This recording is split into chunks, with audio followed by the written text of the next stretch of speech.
ওসিলা খুঁজার দরকার আসেনি। এজন্য তো আজকে আপনাদের এখানে মাহফিল আসছে। একজন মুরব্বী আমার সামনে গিয়া কয়, হুজুর বিকেল 3টার সময় আসছি আপনার সঙ্গে দেখা করার জন্য, অপেক্ষা করতেছি আপনারে পাই না, কেউ নাই, আমার কেউ নাই, এক ছেলে এক মেয়ে, কেউ আমার দেখে না, কেউ নাই আমার। হুজুর আসছি আপনার সঙ্গে হাত মিলাবার জন্যে। হাত মিলাই আর কয়, হুজুর আমার জীবন বড় সার্থক। কেমনে জীবন সার্থক? কয় আপনি অন্ধ মানুষ, সর্ব অঙ্গে গুনাহ থাকতে পারে, তো তেলে আপনার চোখ দিয়া কোনো গুনাহ নাই। আপনার নামে অন্ধ সাহাবী আছে, আপনার নামে অন্ধ সাহাবী আছে, আব্দুল্লাহ ইবনে উম্মে মাকতুম, যার নামে আল্লাহ কোরআনে 16টা আয়াত নাযিল করছে। এরপরে আমি পানি খাইতেছি, কয় হুজুর অর্ধেক পানি খায়, বাকি পানিটা একটু আমারে দেন। কইলাম কেন?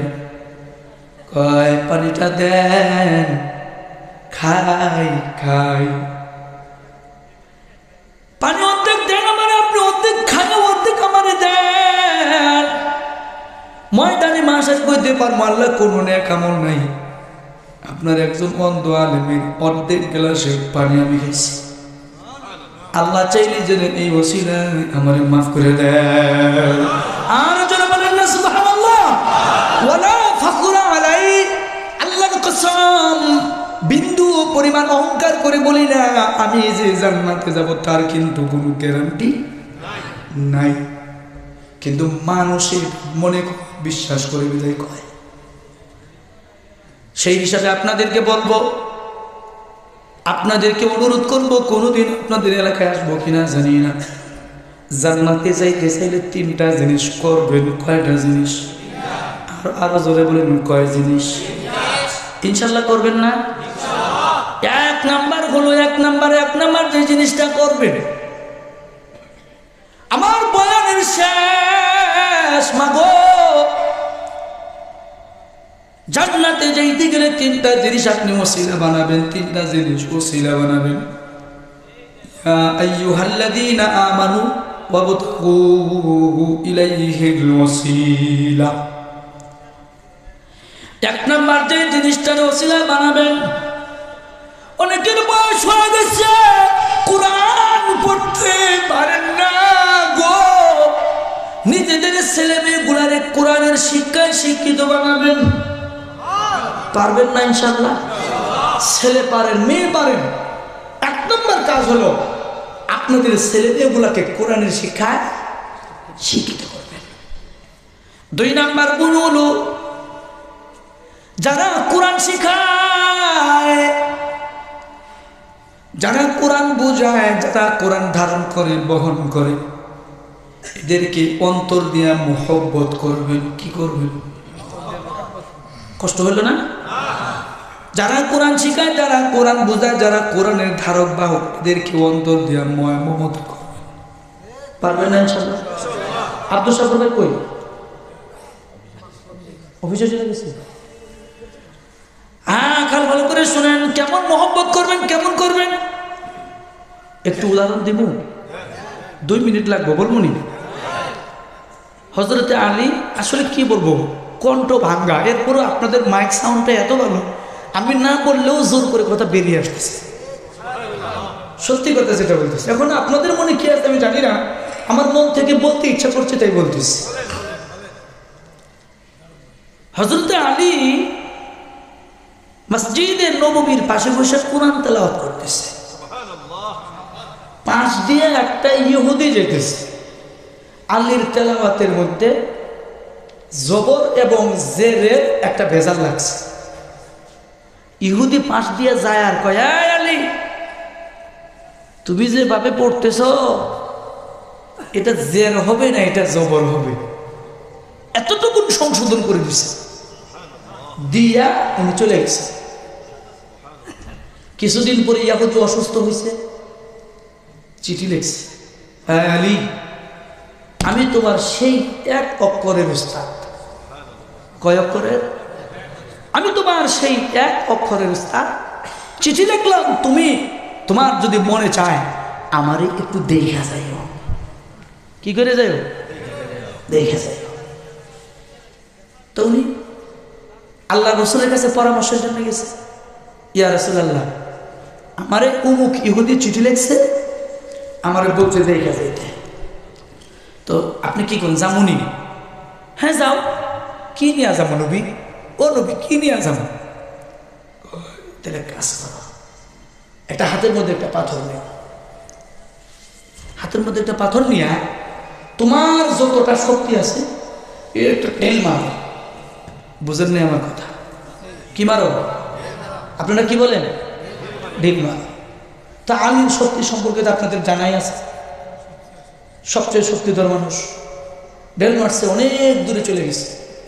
রসুল কয়, তুমি যে জায়গায় দাঁড়া রয়েছো, মনে করেন আমি স্টেজে বসো, ঢেলটা যতদূর চলে গেছে, কয় এটাকে তুমি গোল করে স্কোয়ার করো। সুবহানাল্লাহ বলো। কয় হুজুর করলাম। কই এখান থেকে তুমি যে জায়গাটা স্কোয়ার করছো, এই স্কোয়ার জায়গাটারে প্রথম আসমান পর্যন্ত উঁচা করো। সুবহানাল্লাহ। দুনিয়ার জমিন থেকে প্রথম আসমানের পথ হলো 500 বছরের পথ।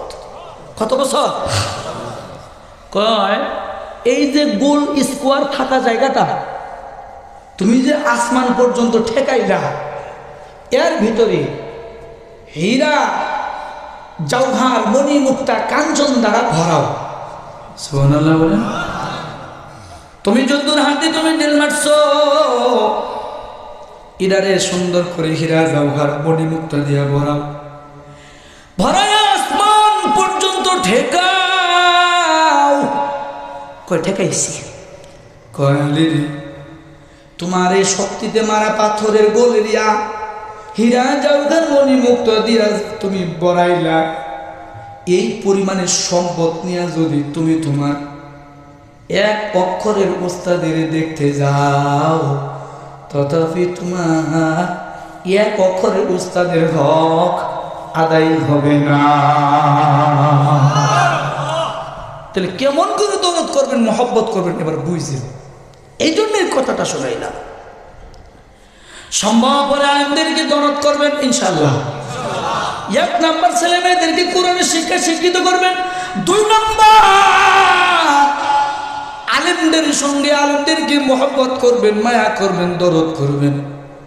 ঘরে যদি মেয়ে থাকে স্মার্ট ছেলের বিয়ে না দিয়া আলেম জামাই দেখে বিয়ে দিবেন। আল্লাহর কসম করে বলি, আল্লাহর কসম করে বলি, এতগুলা মানুষের সাক্ষী রেখে বলতেছি, পেছনে উলামায়ে কেরাম আছে, সবাই সাক্ষী রেখে বলতেছে, আপনি যদি একজন আলেমের শ্বশুর হয়ে যান, তাহলে আপনার বেগম আর আপনি ওই আলেমের হাত ধইরা আল্লাহর জান্নাতে যাবেন।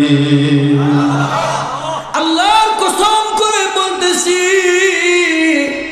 মেয়েরা রে, সম্ভব হলে স্মার্ট ছেলের সঙ্গে বন্ধুত্ব না করে বিবাহের বন্ধন আলেমদের সঙ্গে করো, সংসার কপাল খুলে যাবে। সম্ভব হইলে আলেমদেরকে দরদ করবেন, মহব্বত করবেন, মায়া করবেন। কয়টা গেল? জোরে কয় না, কয়টা গেল? আরো জোরে বলেন, কয়টা গেল? 3 নম্বর, অনেকের করে কোরআন আছে না নাই? শুধুমাত্র কেবলমাত্র কোরআনকে দরদ করবেন, কোরআনকে মহব্বত করবেন। ওযুর সাথে যদি একবার কোরআন রে দরদ করে মায়া করে যদি চুমা দেন, একবার চুমা দিলে পরে আল্লাহ 40,000 সগীরা গুনাহ মাফ করে দিবে। শুধু তাই নয় রে বন্ধু, একবার চুমা দেওয়ার বদলতে 40,000 সগীরা গুনাহ মাফ। বুজুর্গানের দিনেরা বলেন, চুমা দেওয়ার বদলতে 40,000 গুনাহ মাফ হয়ে গেছে। আল্লাহ দরদ করে ভালোবেসে 40,000 নেকি আমলনামার মধ্যে দিয়া দেয়। আজকের থেকে কোরআনের দরদ করবেন ইনশাআল্লাহ। জোরে বলেন ইনশাআল্লাহ। আমার আলোচনা বুঝতে আপনাদের কষ্ট হয়েছে? রাগ করেছেন? গুসা হয়েছে? হন নাই। কেন হন নাই? আমি আপনাদেরকে যতটুকুন পারি বুঝাবার চেষ্টা করেছি। কেউ কষ্ট নিয়েছেন আব্বু? রাগ কইরেন না। বলছি কেন, মাঝে মাঝে মনে হয় যে নিজেরা যদি আল্লাহ আমাকে জান্নাতে নেয়, তাহলে জান্নাতে গেলে জান্নাতি মানুষ এবং জাহান্নামী মানুষের সাথে দেখা হবে। তখন আপনারা বলবেন, ও হুজুর আপনি যে একা একা গেলেন, ও শরীফুল হুজুর, ও শাকুর হুজুর একা একা গেলেন। তখন শাকুর হুজুর বলবো, জাফরি হুজুর, শরীফুল ইসলাম জাফরি হুজুর বলবো, আপনাকে তো কইছিলাম, আপনি তো শোনেন নাই। সেদিন আফসোস করলে আর ফায়দা, বলেন না ফায়দা। তাহলে সুযোগ কখন? বলেন বলেন বলেন বলেন কখন? সবাই জন্য বলেন সুযোগ কখন? আরো জন্য বলেন সুযোগ কখন? আজকের থেকে পণ করবেন। এই নারীরা, ও বোনেরা, আজকের থেকে পণ। শেষের যে 3টা ওয়াজ দিলাম, অন্তত ওয়াজগুলো আমলে নিবা ইনশাআল্লাহ।